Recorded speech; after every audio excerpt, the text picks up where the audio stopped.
Have you ever had that feeling, that wish that you could ask a grandparent just one more question, or hear a parent's story just one more time in their own voice?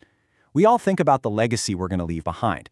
But what if that legacy could be, well, more than just a dusty photo album or a stack of old letters? Today, we're going to look at a really new idea that's all about preserving the stories that actually make us who we are. And this really gets to the heart of the problem, right? We live these full, amazing lives, but over time, the little things, the unique way we see the world, even the sound of our voice, it all starts to fade. Future generations might know the basic facts about us, but they lose that feeling of who we actually were. But what if technology could give us a totally different way forward? A way to build an archive of a life that isn't just, locked away in a box, but something you can actually interact with. So, okay, what does that even look like? All right, so this is what it's called, Forever Voice. And here's the core idea.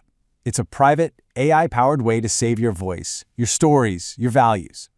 The whole point is so your loved ones can connect with all that wisdom, drawing on your actual words and experiences anytime they want.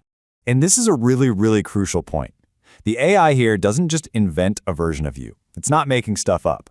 It only, and I mean only, works with the stories, the memories, and the values that you yourself choose to put in there. It's more like a mirror reflecting what's there, not an artist painting a new picture. Okay, let's break this down a bit more, just to be super clear. On one hand, you have a guided, conversational archive. It's built from your actual words. It preserves how you really expressed yourself, and it only reflects what you decide to share. And on the other hand, let's be clear what it is not. It is not a generic chatbot. It's not some public AI profile for the world to see. And most importantly, it's not a system that just makes things up. Okay, so you might be thinking, wait a minute. If it's just an archive of my stories, how's that any different from me just recording a video or writing in a journal? And that's a great question, because this next part, this is where the whole thing gets really interesting. See, the goal here isn't just to create some historical record that someone can just, passively read or watch. The real vision is to create a connection across time. It's about letting future generations actually interact with your perspective long after you're gone. This comparison really spells it out. Think about traditional legacy stuff like videos or letters. It's all one-way communication, right? You just play it back, you consume it. But with Forever Voice, the idea is completely different. It's about an interactive dialogue. It's about being able to explore stories naturally. It's not a record to be consumed, it's a conversation to be had. Here's a really simple way to think about it. It's the difference between reading a book and actually having a conversation with the author. When you read a book, yeah, the information's all there, but you can't ask it to explain something or go a little deeper on a certain topic. This whole system aims to be that conversation, where the book, your life stories, is the source for every single answer. Okay, look, whenever you bring up AI and personal stories in the same sentence, big questions about ethics, privacy, and control immediately come to mind, and they absolutely should. So let's get right into how this whole thing is designed to be human, private, and put you in control. The whole philosophy behind this is really important to get. The goal is not to be smart. It's not trying to be some flashy, know-it-all AI. The goal is for it to feel familiar, to feel respectful, and to feel emotionally true. It's about connection, not just, cold technology.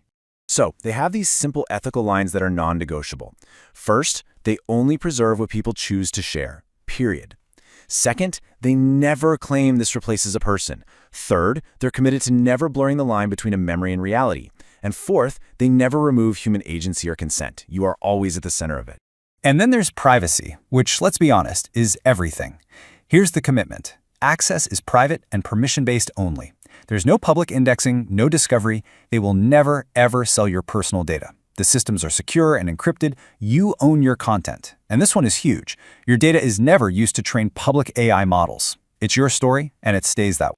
Bottom line, you are always in control. A legacy should be something that empowers you, not something that you lose control over.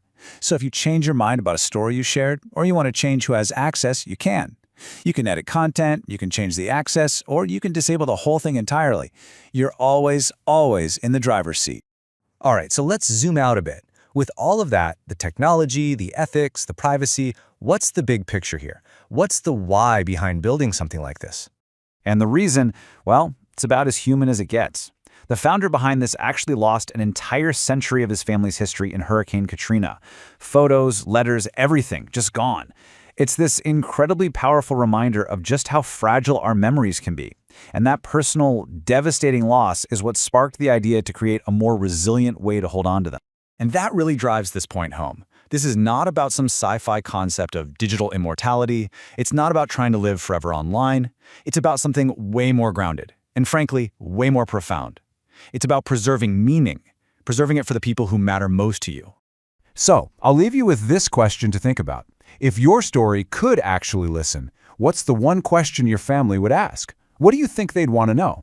It's a pretty fascinating thing to consider, right? What is it that we really want to pass on?